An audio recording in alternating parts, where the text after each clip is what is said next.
کے ہاتھ میں قرآن پاک تھا اور وہ چلتے ہوئے خود اس جگہ کی طرف گئی جہاں پر کھڑے کر کے اس کو اس دنیا سے رخصت کر دیا گیا۔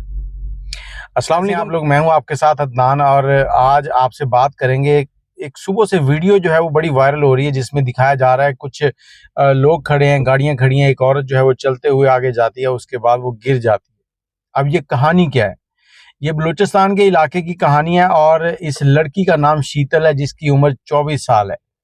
آج سے 1.5 سال پہلے اس نے اپنی پسند کی شادی زرق نامی لڑکے کے ساتھ کی تھی، جو کہ اس کو پسند تھا۔ گھر والے راضی نہیں تھے، اس نے اس لڑکے کے ساتھ شادی کر لی، اور شادی کے بعد گھر والے اس سے ناراض رہے۔ اب کچھ وقت گزرا تو ان کی آپس میں ٹیلی فون کے اوپر صلح ہو گئی۔ بیٹی جو ہوتی ہے اس کے لیے بھائی، ماں، باپ بہت ہی، یہ کہہ لو کہ ان کی قدر ہوتی ہے، لیکن جب وہ ظلم کرتے ہیں نا بیٹی کے اوپر تو پھر وہ پریشان ہوتی ہے۔ اسلام جو ہے اس نے ہمیں سبھی طریقے سکھائے ہیں کہ ہم کیسے زندگی گزاریں، تو پھر ہم کیوں اس چیز کو بھول گئے ہیں۔ اب اس بات کو پورا کرنے سے پہلے میں آپ کو ایک بات بتاتا ہوں کہ ایک محفل تھی جہاں پر کچھ بلوچی بھائی جو ہے وہ بیٹھے ہوئے تھے، اور ایک بلوچی نے کہا کہ ہم بہت غیرت مند ہوتے ہیں۔ اس کے ساتھ جتنے لوگ باقی تھے انہوں نے بھی کہا ہاں ایسے ہی ہے۔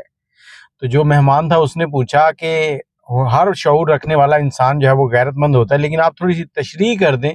تو اس نے کہا کہ ہمارے ہاں اگر کوئی لڑکی جس کو طلاق ہو جائے تو ہم اس کی دوسری شادی نہیں کرتے، کہ وہ ایک مرد کی ہوگی تھی اب دوسرے مرد کی نہیں ہوگی، یہ ہماری غیرت کو گوارا نہیں ہے۔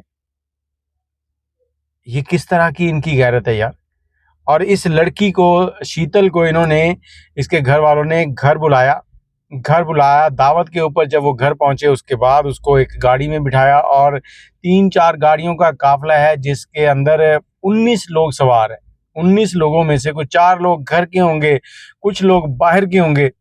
اب ان کی غیرت کا یہ حال ہے کہ غیر محرم مردوں کے سامنے اپنی بہن کو کھڑا کیا ہوا ہے، اور وہاں پر اس کے اوپر گولیاں چلا رہے ہیں۔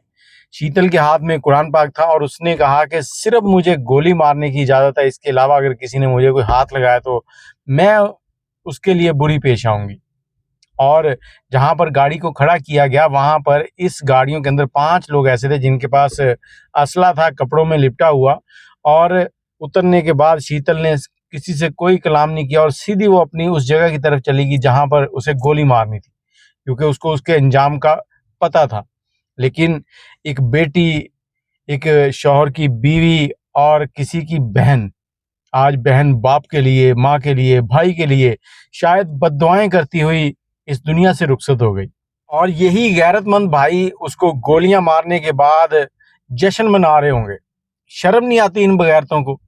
9 گولیاں شیتل کو ماری، اور 19 گولیاں اس کے شوہر زرق کو ماری، جو کہ 32 سال کی عمر تھی۔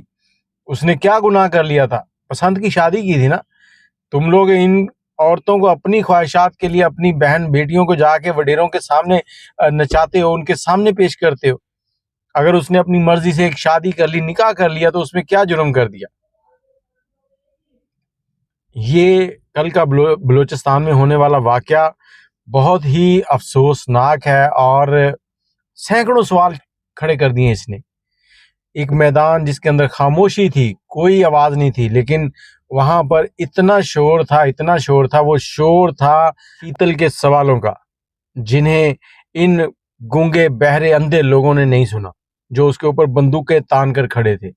روز قیامت شیتل ان کے گریبان پکڑے گی اور ان کو گھسیٹ گھسیٹ کر دوزخ میں پھینک کے آئے گی کہ تم لوگوں نے میرے اوپر ظلم کیا تھا۔